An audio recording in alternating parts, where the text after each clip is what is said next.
This is a brief overview in the history of ancient Egypt. One of the oldest and longest-lasting civilizations in the world was developed here in ancient Egypt. Starting in about 3100 BC, Menes became the first pharaoh, uniting all of ancient Egypt under one rule. The pharaohs ruled the land for thousands of years, building great monuments, pyramids, and temples that still survive to this day. The height of ancient Egypt was won in the time of the New Empire from 1500 to 1000 BC. In 525 BC, the Persian Empire invaded ancient Egypt under the lead of Alexander the Great. Alexander moved the capital to Alexandria and put the Ptolemy dynasty in power, and they would rule for about 300 years. In 641, Arab forces invaded Egypt. Arab sultanates were in power for many years until the Ottoman Empire came in and invaded Egypt in the early 1500s. They would remain in power until its power started to wane in the 1800s. In 1805, Muhammad Ali became Pasha of the country and founded a new dynasty of rule. Ali and his heirs would rule until 1592. During this time, the Suez Canal was completed, as well as the building up of the modern city of Cairo. For some years between 1882 and 1922, the Ali dynasty was a puppet of the British Empire, while the country was a part of the British Empire. In 1952, the Egyptian monarchy was overthrown and replaced as a republic. One of the main leaders, Nasser, came into power. He took control of the Suez Canal and started to build the modern city of Cairo. He also became leader of the Arab world. After Nasser died, Sadat was elected president, and prior to him becoming president, Egypt and Israel had fought several wars. In 1978, Sadat signed the Camp David Accords, which led to a peace treaty between Egypt and Israel. Protests started in early 2011, inspired by a successful revolution in Tunisia.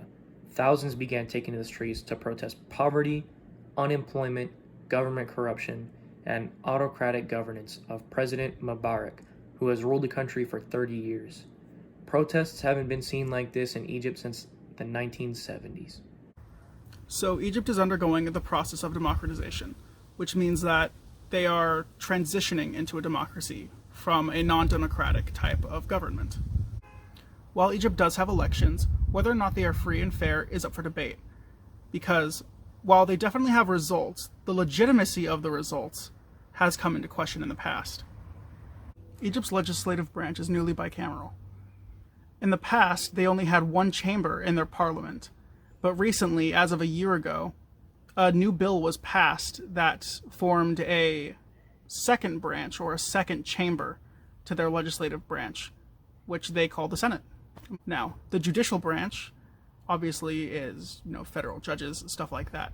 So these are appointed by the president. And there are secular and non-secular courts. So for the executive branch, we also have the president.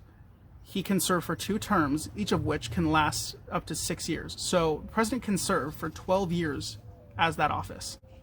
As we said before, though, he has the power of appointment. He can appoint judiciaries into position, as well as he can choose his vice president. In Egypt, there was systemic oppression and corruption. Now, these things led to mass protests in 2011. We call this now historic event the Arab Spring, where the people overthrew their government. For political change, there was temporary military control. Now, because there was no one actually in office to make decisions or lead, they had military leaders come in and take over. There were also some new institutions put in place. For example, the Senate. And there was amendments to certain institutions that changed how they operate, like how women have a quarter of the seats in the Senate and House guaranteed to them. There was also economic change.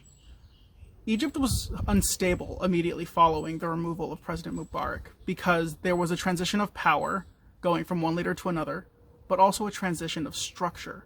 They were going from what is more so an authoritarian regime to a now democratic regime, or democratic structure. Also economically, there were new fiscal policies put in place to decrease subsidizing to make sure that the wealthy pay their fair share, and that money actually goes into the country to hopefully get it back up where it's supposed to be. Egypt also expanded its social safety net.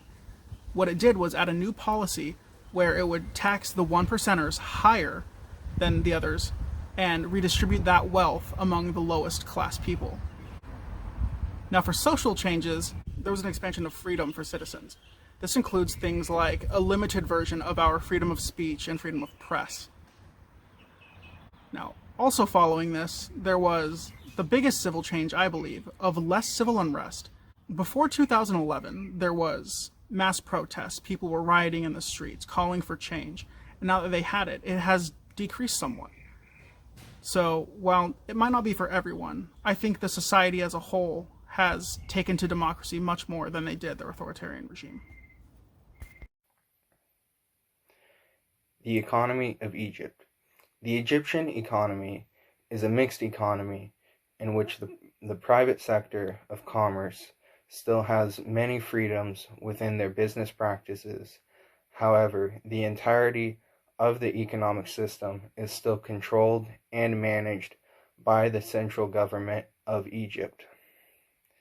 According to the 2020 Index of Economic Freedom, Egypt ranks 142nd in the world with a freedom score of 54.0.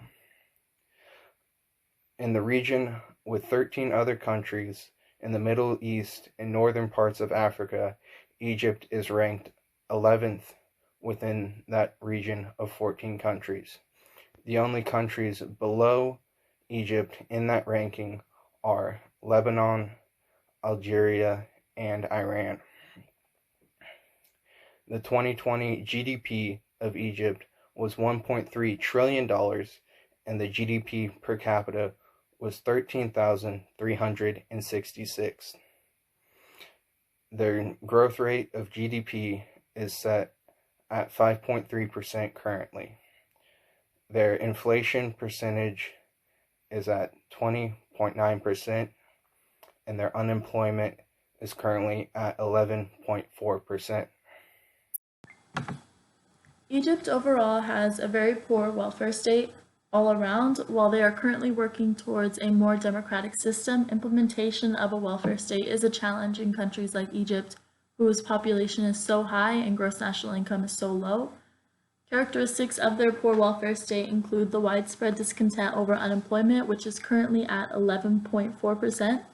For a comparison, a country like the US has an unemployment percentage of only 3.9%, so we can see that unemployment is very high in Egypt. Other factors include unequal opportunity and unequal wealth distribution, low living standards, human rights violations, and political corruption. This country generally does not protect nor promote the economic or social well-being of their citizens. The poor welfare state and socioeconomic pressures were a major factor that led to the Arab Spring. This refers to a series of protests beginning on December 18, 2010 in Tunisia, which quickly spread to Egypt by January 25th of 2011. In hopes for a more democratic system, the young, disenfranchised, and largely unemployed group of activists took to the streets for the resignation of their corrupt leader, Hosni Mubarak, who was essentially the head of a kleptocracy there.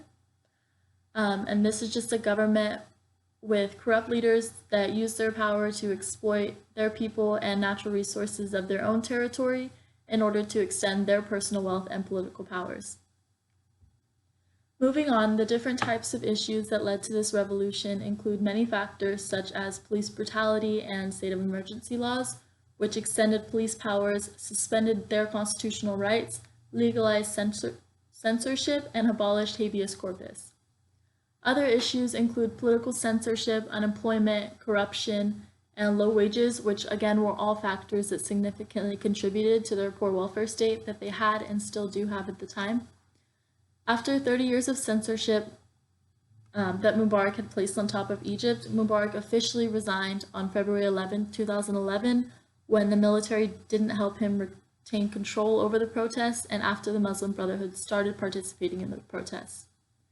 After the revolution with Mubarak, the conflict continued when newly elected Mohamed Morsi issued a temporary presidential decree that raised his decisions over judicial review to enable the passing of the new constitution that they were trying to form. This ultimately caused mass protests to break out once again. Morsi was removed from office in July of 2013. He was actually set to be executed, but he did recently pass away during the trial. So the Egyptian constitution of 2012 was therefore suspended, and General Abdel Fattah al-Sisi, their current president, was elected as Egypt's new president. Ultimately, a large part of the revolution was related to corruption, but mostly what people were asking for was a more democratic system, which is what they continue to fight for until this day. Moving on to a more current issue, the Mubarak regime designed such a broad and ambiguous definition of terrorism that some groups were forced into silence for fear of being prosecuted as terrorists. However, in recent years, several armed extremists and terrorist groups have emerged in Egypt as a consequence of the instability caused by the Arab Spring. Egyptian authorities advise people to remain particularly vigilant and to maintain a high level of security awareness in crowded places and at large gatherings. Egypt faces a severe threat from Ansar Bayt al-Makdis, which was later renamed to what we know to be ISIS. For example, their group launched coordinated attacks on Egyptian military bases, which resulted in more than 100 deaths. They have not only established themselves as a threat to Egypt, but also to the entire region due to the fact that they have threatened the traditionally harmonious relationship between Christians and Muslims in Egypt. Other terrorist groups that cause major conflict in Egypt include Daesh Sinai, Al-Qaeda, and the Muslim Brotherhood. Terrorism has contributed to the rising and constant instability in Egypt.